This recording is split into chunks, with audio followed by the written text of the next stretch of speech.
Dear student, this is the third lecture of Democracy in the Contemporary World. इस lecture में हम democracy in Poland के बारे में जानेंगे। पोलैंड यूरोप कॉन्टिनेंट का एक इम्पॉर्टेंट कंट्री का नाम है। यहाँ की पॉपुलेशन भारत के असम स्टेट से भी कम है। 1980 में पोलिश यूनाइटेड वर्कर्स पार्टी का शासन, जिसका नेतृत्व जारूजेलस्की कर रहा था। पोलिश यूनाइटेड वर्कर्स पार्टी उन कम्युनिस्ट पार्टी में से एक था जो उस समय ईस्ट यूरोप के अनेक देशों पर शासन करता था। और तो और कम्युनिस्ट पार्टी वाले कंट्री में किसी अदर पॉलिटिकल पार्टी को पॉलिटिक्स में भाग लेने का परमिशन भी नहीं था, यानी कि वन पार्टी सिस्टम था। पोलैंड का पीपल कम्युनिस्ट शासन या ऑफिसर का वोट अपनी इच्छा से नहीं कर सकते थे। लीडर्स या पार्टी या फिर गवर्नमेंट के अगेंस्ट प्रोटेस्ट करने वाले को जेल में डाल दिया जाता था। पोलैंड की गवर्नमेंट को एक बड़े कम्युनिस्ट कंट्री यानी कि यूएसएसआर यूनाइटेड सोवियत संघ ऑफ रशिया का समर्थन हासिल था और वही पोलैंड को कंट्रोल भी करता था।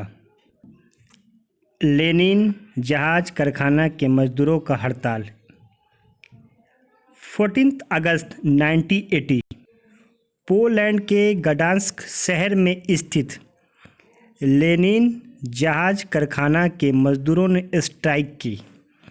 स्ट्राइक करने का कारण था क्रेन ड्राइवर महिला को बिना वजह नौकरी से निकाल दिया गया था। यानी एक महिला को बिना किसी वजह से उसको नौकरी से निकाल दिया गया था। उसी के अगेंस्ट में 14 अगस्त 1980 को वहाँ के जो वर्कर्स थे उन्होंने स्ट्राइक करना शुरू किया। लेकिन अकॉर्डिंग टू लॉ स्ट्राइक की परमिशन नहीं थी, क्योंकि कंट्री में शासक दल से अलग किसी भी इंडिपेंडेंस ट्रेड यूनियन को परमिशन नहीं था कि वो गवर्नमेंट्स के खिलाफ आवाज़ उठाए या कोई अपना लेबर यूनियन को फॉर्म करे। 1976 में यानी 4 साल पहले कारखाने में एक इलेक्ट्रीशियन वर्कर्स जिसका नाम था लेक वालेशा, यहाँ पे डायग्राम में दिखाई देगा आपको, उसे नौकरी से निकाला गया था। उस समय जो स्ट्राइक वर्कर्स की थी उसको पूरा करने के लिए ये भी सपोर्ट करने के लिए चला आया।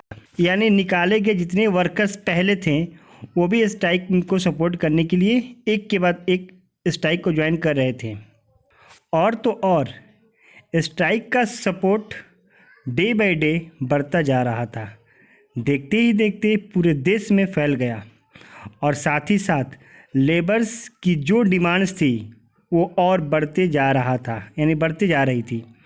उन्होंने यूनियन ट्रेड बनाने की मांग भी करने लगे।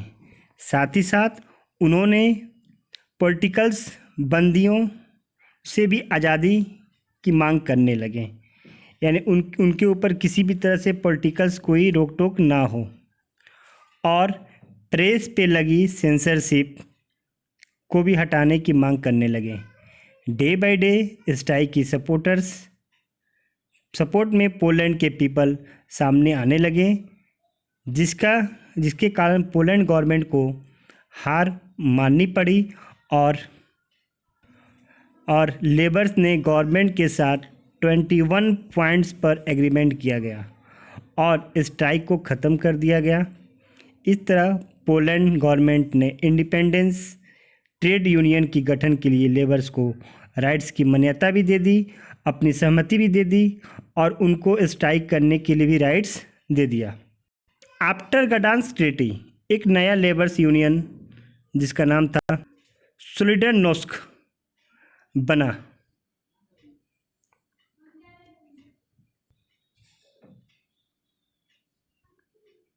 वर्ल्ड में ऐसा फर्स्ट टाइम हुआ कि कम्युनिस्ट कंट्री में एक इंडिपेंडेंस ट्रेड यूनियन की गठन हुआ।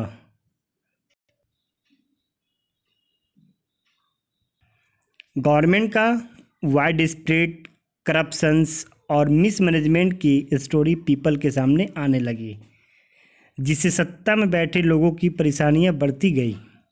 जनरल जारूजेलस्की जिस गवर्नमेंट को लीड कर रहे थे वह एकदम बौखला गए, तो उसने दिसंबर 1981 में मार्शल लॉ को घोषित कर दिया। मार्शल लॉ मीन्स होता है सैनिक की कानून, यानी आप गवर्नमेंट के खिलाफ आवाज़ उठाओगे तो आपको जेल में डाल दिया जाएगा विदाउट ट्रायल का।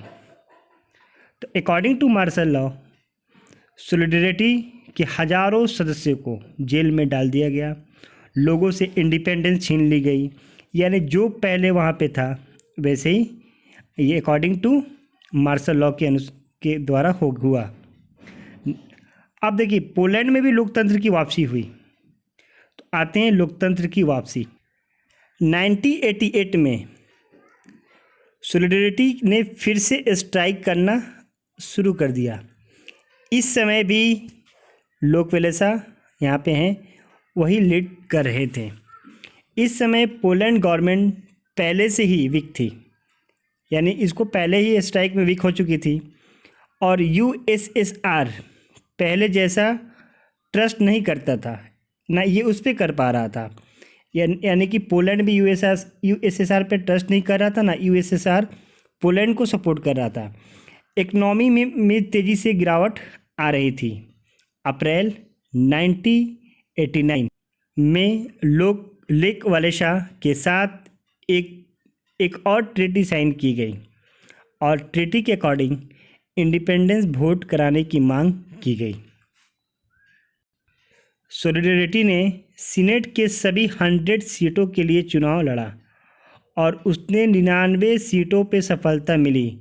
अक्टूबर 1990 में पोलैंड में प्रेसिडेंट के लिए फर्स्ट टाइम वोट हुआ, जिसमें 2 पार्टी सिस्टम इंट्रोड्यूस किया गया था। यानी इससे पहले 1 पार्टी सिस्टम था, लेकिन 1990 अक्टूबर में 2 पार्टी सिस्टम को इंट्रोड्यूस किया गया।